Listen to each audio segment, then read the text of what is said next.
Hey guys, welcome back to the channel. So I apologize for not making more videos sooner. I've been extremely busy. This is the holiday season and also the cold and flu season, so a lot of people in my family are sick and I'm just getting over a cold myself. My hunting season, usually I try to take about 4 or 5 days if I can. Sometimes it's only over the Thanksgiving weekend. I primarily hunt in the northeast area of New York, so I was up in the Adirondack Mountains. Beautiful, beautiful country, mountains, picturesque type deal. And it's not my property, it's a friend of mine's property, and the way we hunt is not typical. It's not like a farm where they feed the animals or have grow crops or anything like that. We're not allowed to bait here in New York. We're not allowed to shoot does in the area that I was hunting at. So there's a lot of restrictions. Also, that being said, the trail cams showed a couple of nice 8 and 10 pointers. There was also a bear on the property, which I do have a tag for. So if I found a bear or if I found a buck, I was able to shoot it. Like I said, unfortunately, what had happened was my 2-year-old son came down with a lung infection, so I had to drive home immediately, and I only got about a day and a half of hunting in 5 days. So I was not able to successfully bring down a buck or a bear, but my son is healthy now. He's running around like a maniac, so you know, everybody's happy. Alright, so what I'm going to show you is just some of the kit that I was bringing with me. And of course I have some footage of the day and a half that I was able to go hunting of me on the hunt. Now I will say this is up in the Northeast. This is in the New York area. You are allowed. There is a hunting season. We have bow, we have black powder, we have crossbow, and we have rifle and handgun. So you can do pretty much anything, any type of hunting you can, as long as it's within the time frame and you're using the right equipment. Just quickly, I'm going to go over my rifle. This is the rifle I usually take. This is a 30-06. This is from Ruger. This is the Ruger American. It is empty. It's a four round magazine. I have multiples of these. Thing's a tack driver at 200 yards, so I don't really worry about it. It's not made for sniping. I know a lot of people like to bring their sniper rifles hunting, but this is an extremely lightweight hunting rifle, and it does pretty good. This is a Nikon BDC, I think 3x9. Alright, so it does have the, I don't know if you can see the reticle in there. Alright, BDC. I don't know if I can see it, but excellent. Had it up to 200 yards, 100 yards no problem, 200 yards no problem.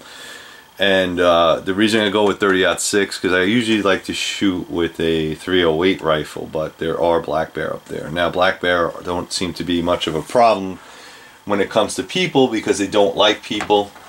However, there was a black bear on the trail cam, and I'd rather have a 30-06, a little bit heavier caliber.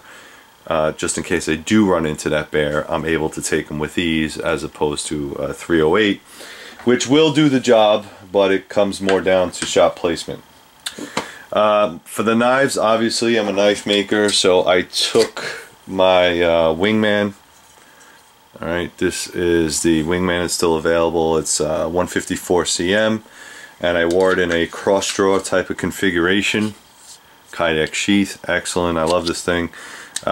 It works great. I was going to use it mostly for skinning game, and if I got the bear or the buck, I was definitely going to use this. I also took my Wilderness Bowie with me. This is for a little bit more of clearing brush.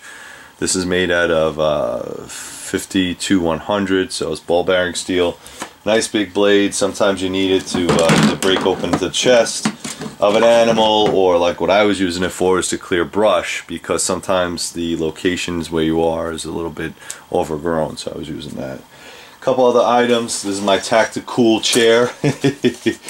This is just one of those seating chairs. Now there are places on the property that have a a deer stand, and I did use it for one of the areas, but it wasn't mine, but they said I could use it, so I used it for a little bit. The thing about the deer stand is that you're static, you're not moving anywhere, and although it's very comfortable, if nothing's moving around for a couple days, you might have to walk around. And other than this, I know a lot of guys use seated pads. They just sit on a log or a rock or something like that. This gives me a little bit more height. I also use the Primos shooting trigger sticks. Alright, this is the Gen 2. I also use it for a walking stick, but what's cool about this is it has this nice wide configuration, and it's rubberized, so you can put your rifle right on there. So if you had your rifle in your seat, you're actually a pretty decent upright position to take a shot if you needed to. Some other items, of course, I have my thermos. I will say that we did have communications. The Midlands seem to work okay. They're not awesome because it's a mountainous area. Sometimes you get cut off a lot. GPS was essential. I marked out where I had hunted and where I saw some sign. This one actually has a camera on it. This is the Oregon 650. It has a camera, so if I saw a sign or if I knew that it was an area where I thought that deer might be, I just took a picture, put it in my GPS, and then I could find it again when I came back. Also, I marked where the cabin was so I can go back if I got lost. Some emergency items that I take with me is just a small little tiny cooking pot. Oh, and it's like a Tokes cooking pot, and I have a lighter, some coffee, some teas, and a little stove in there. So I just keep that small little kit inside my pack in case I'm out there overnight or I get lost or turned around and I'm waiting for rescue, because like I said, GPS, it runs on batteries, and although I have multiple batteries that I can carry with me or charger, you just never know. If you get injured or you get knocked out, whatever the case is, you might need to warm up. The weather up there was only about 40 something degrees, maybe down to the 30s, so it wasn't that cold, which is probably why the deer were not moving around. This is just a canvas kit bag that I keep, you know, a little bit of survival items. I have a backup compass in here, fire starting material. I have a Leatherman eating tool or a spork, knife sharpener, some chem lights, extra fire, some cordage, and that's about it. That's in there. Yeah, nothing. Now I will say, I know someone's going to say, you carry all that crap in your pack? No, I carry this with me to the cabin, and then I decide what I need when I go out each day. Usually I'll always have some type of emergency blanket. Again, there's a lot of stories about hunters that fell out of their tree, broke a leg, and they didn't die from that, but they died from hypothermia because of it's cold and you're not moving and you don't have emergency kit. Or for me, the biggest problem was communication. Even with a cell phone, it was very, very bad. The mountains interfere with all that. A little bit of emergency kit there. I have my deer call. All right, this is made by Extinguisher. I think mostly because I went by the end of the rut, it wasn't all that great, so I rarely used it. A little bit of first aid kit and a waterproof peg. I know for a fact that, like I said, the biggest problem you're going to have in the woods is being cold. I think that some hunters do get shot, some hunters break a leg, they fall off a cliff, something like that, so I always have a small medical kit. And the band-aids themselves, chapstick. I did take the chapstick out of here because that's essential. Chapsticks for your lips because your lips crack, that kind of thing. As far as clothing goes, I went with a little bit of both synthetic and wool. I like wool for the obvious reasons that it's you know, it's warm, and if it gets wet, it's not a big deal. It stays warm for you. But I do have some synthetics here. All right, this is from Under Armour. You probably saw if you watch my Instagram. This thing works great. It is a synthetic. What do they call this? I don't know. It's just made from Under Armour. Super warm, super nice, super comfy. Also had, again, this is Gore-Tex gloves, Thinsulate. in case it gets really, really cold. These are 80 grams. And then, of course, just walking around, I use these a lot because my hands got extremely cut up. These are just mechanic gloves. What they have over there are those thorn bush, those thickets, those thickets of thorn bushes that just kind of grow tall, and it's just a nightmare to get through. Cuts up your hands, your face. Very, very obnoxious. A couple other items I had here, obviously my orange, so I have a Nick cap in there. I have a neck gaiter. I do have a poncho, and it did rain up there. There was more rain than snow. Alright, so setting up a poncho real quick with a line, it just makes you a little bit more comfortable depending on how long you're going to sit. A lot of people don't sit for that long. I kind of made it a point that I wanted to be there all day, all night if I could. And a lot of people, as hunters, that's what they do, but some people just, you know, they get tired and they want to walk around. This is a military surplus cotton snow poncho that I carry with me. Like I said, I didn't put it in the pack, I just had it to the cabin because if it does get snow or cold, at least I have a way of camouflaging myself. There's a huge contrast between an all wooded area and an all snow blanketed area, and I always like to have a little bit of extra with me. So that worked out good. As far as glassing, I have my Steiners. These are excellent little glasses, or binos. Alright, these are 8x22 Steiners. It's good for glassing. I know some people that use binos, night vision. I don't have that kind of coin to get night vision, but if you could, no problem. Spare battery. Real simple, spare battery, Anker battery for all my electronics if I needed to charge them up. The pack that I used was an Everly stock, and I do like Everly stock products. I think this one might be either a little bit too small or a little bit too green. If you watched on the video, this one right here has a digital green camo. Now, where I hunt is more of a mossy, not even a mossy oak, it's more of like a real tree. So the colors on here were not great as far as camouflage, but again, you're walking around with an orange cap on or something like that, it's not too big a deal. I will say that in the video you will see me walking around with an orange cap, but that's only to get to my destination. Once I get to my destination, I take that off and I put something like this on. Okay, the idea being that I don't want to get shot by another hunter. So wear orange to walk around. Once you're in place, hide all your kit, hide all your gear, and get ready to shoot. That's basically it. I will say that thermos, I know a lot of people have this whole thing about the deer and the animals, they can smell different stuff, but I mean honestly, if you're out there for days and days on end, you're gonna get hungry, you're gonna get thirsty, and when it's, you know, really cold outside, hot cup of coffee or cocoa or soup or whatever it is, you're gonna have to eat eventually just to keep your body regulated and warm.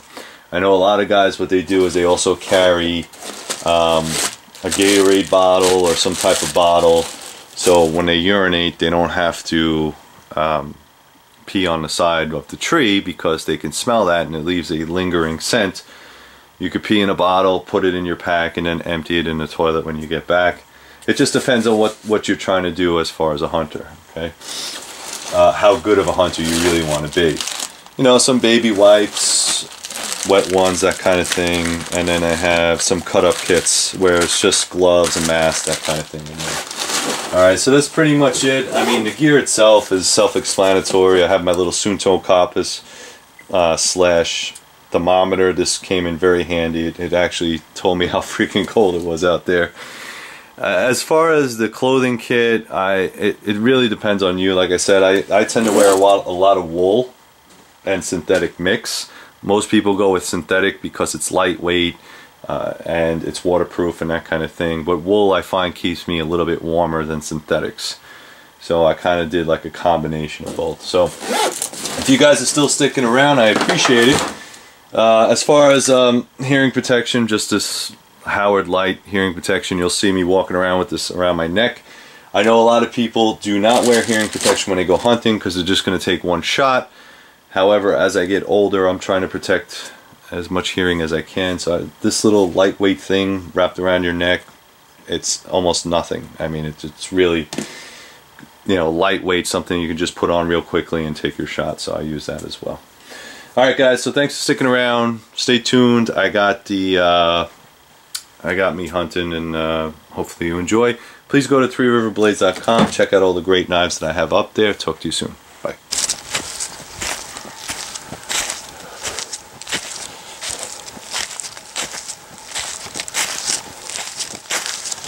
Sick. It's beautiful up here. Alright, so it's the second day of the hunt.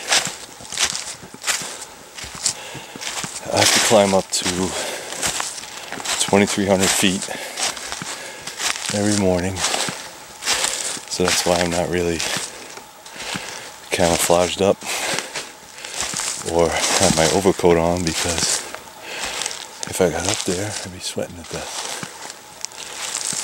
So what I'm going to do is take it nice and slow. It's about 7, 8 o'clock. You can see the sun. Alright, it just started rising. So yesterday I did a deer blind. I know you're not supposed to set anything up, but during deer season, but I had no choice. So I'll show you my blind when I get up there. Now, this is in the Adirondack Mountains in New York, so it's up there. My pack weighs about 30 pounds, mostly comfort items, food and coffee and water. So it's beautiful out here. I mean, serene is insane. Scenery is beautiful. I'm gonna try to take it nice and slow. The trail cams were stating that there wasn't much. So there wasn't much up there this year. Earlier in the month, the beginning of the rut, there's a couple doe, a couple 8-pointers, a couple 10-pointers. So they're up here, but they're sporadic. So I know there's a lot of people saying you have to be there before the sun comes up, and mostly that's true, but it depends on your deer. It's not about what we want, it's about what they want. And the bucks seem to come out after dusk. Every now and then they'll come down early, but it's mostly after dusk. So let me walk a little bit, see if I can see anything.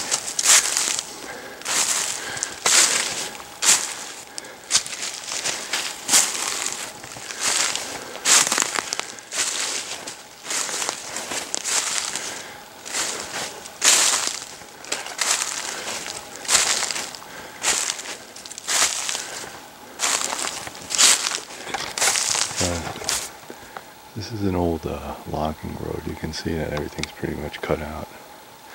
And there's a hunted blind over here too. There's a couple deer stands on this property too. I should say this is privately owned. This is a friend of mine's property. What they do is they take four-wheelers up here and they drive their four-wheelers up and they just park them, and for whatever reason the animals don't really seem to mind. I guess they're just used to it. So I'll show you a blind that there was built. Like I said, we got tree stands up here too, but they don't belong to me, so I don't feel comfortable using them, although it was offered. The thing is this land is not, it's not a cultivated farmland just for animals. I think in our neck of the woods, we're really not allowed to feed the animals or bait them, as it were. So we're not allowed to bait the animals.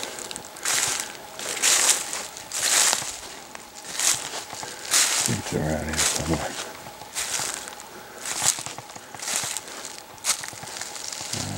Let's see if there it is. It's funny because you'll see a nice little wooded area. I think that's it up here.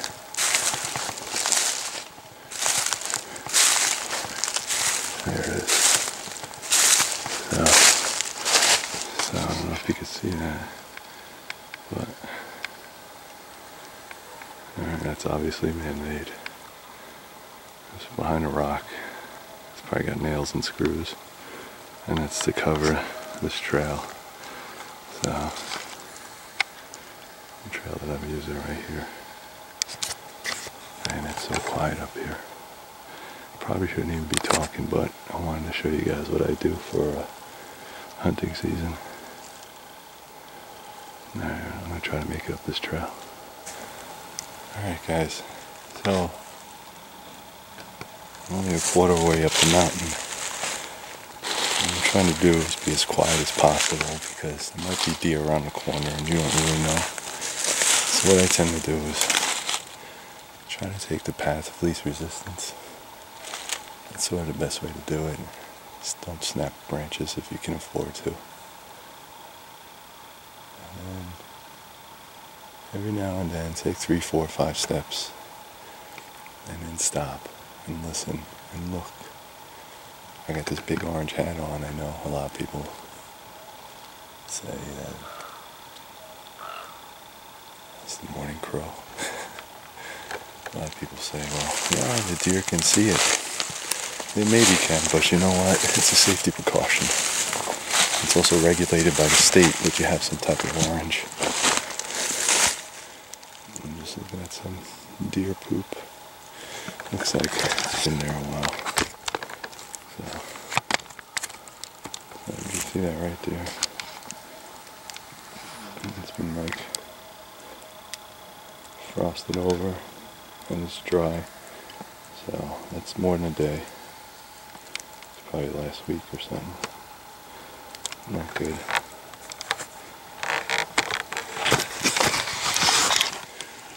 So again, the deal is just look for sign. Take a couple steps. Try not to snap branches. Try not to talk loudly while filming. The problem is up here, there's a lot of doe. And this is a no hunt doe area. So you can't hunt them. But, like I said on the trail cams, we saw like a spike, a 3-pointer, a 8 and a 10, which is freaking beautiful for up here. They don't get very large, but like I said, nice 10-pointer would do well for me.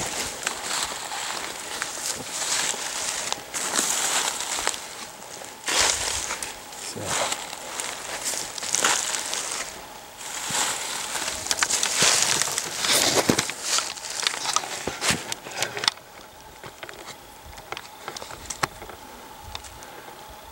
this is absolutely beautiful up here. Sorry about the sun.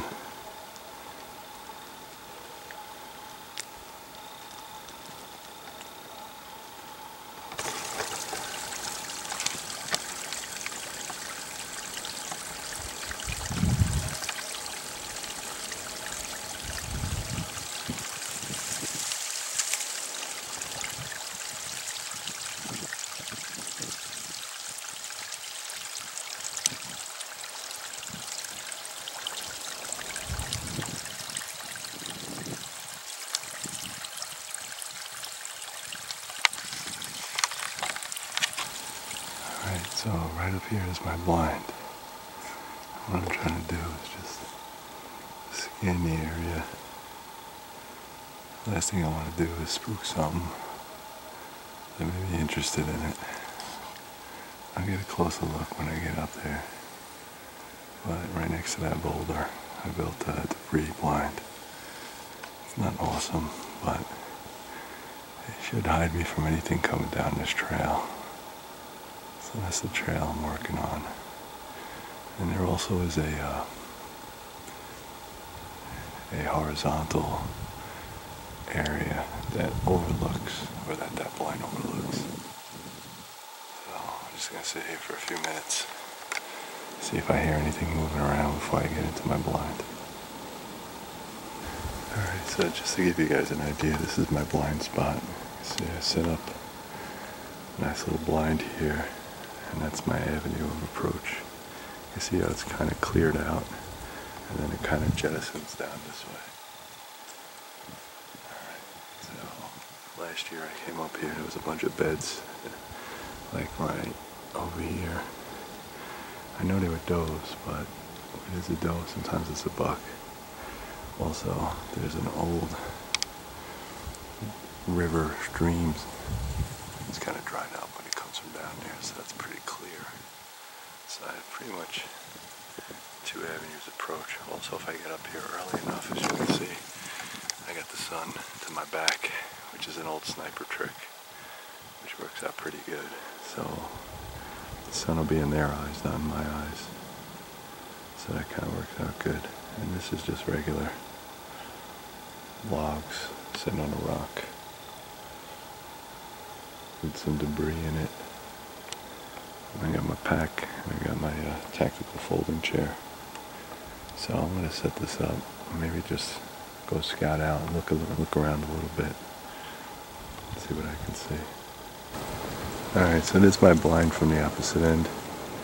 The stick's over there next to the rock, that's where I'll be sitting. In about 50 yards. Came over here to look for some sign. I already pointed it to you, so it's about 50 yards out. Alright, so it's hard to see, but that's fresh. Alright, maybe overnight, kind of fresh. So it's a good sign that there's deer in this area. I'm looking for rubs and any other kind of sign, but that's also a good sign. Because what happens is, you see where the sun is, it hits this little valley right here, and they warm themselves in the morning. But it's only like 40 degrees out here. So if it's 40 degrees, chances are if they find a good spot, they're probably not going to want to move very much until it gets cold. But this is pretty much at the top of the mountain. You can see right there, there's the summit. So it's kind of hard to see with the trees, but man, I love the mountains. I'll try to look for more sign over here. See if I could find anything. Shit, I might even spook up a deer. So if I drop the camera, it's because I'm trying to take a shot. Let's go see what we can find over here.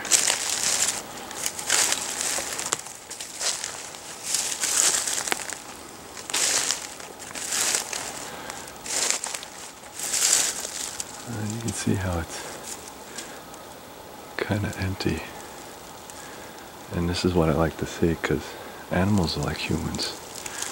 They're lazy, path of least resistance.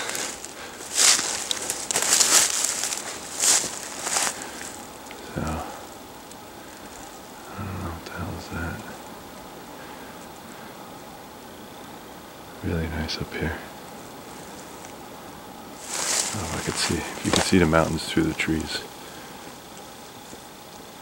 Pretty far up.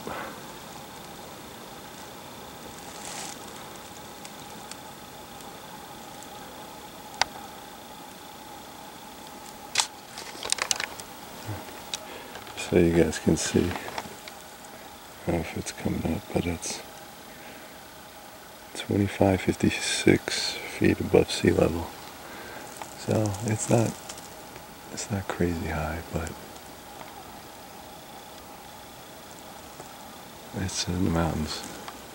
I found some more deer poop over here, so I'm trying to walk back to my blind, get out of the highway. I think this is all looks to be like a dried up creek. And that's usually a good sign because animals need water. So even if it's underground, they could probably still smell it. I mean, this mountain's full of water, so I don't think you have to worry about that. But had a couple trees down here and there.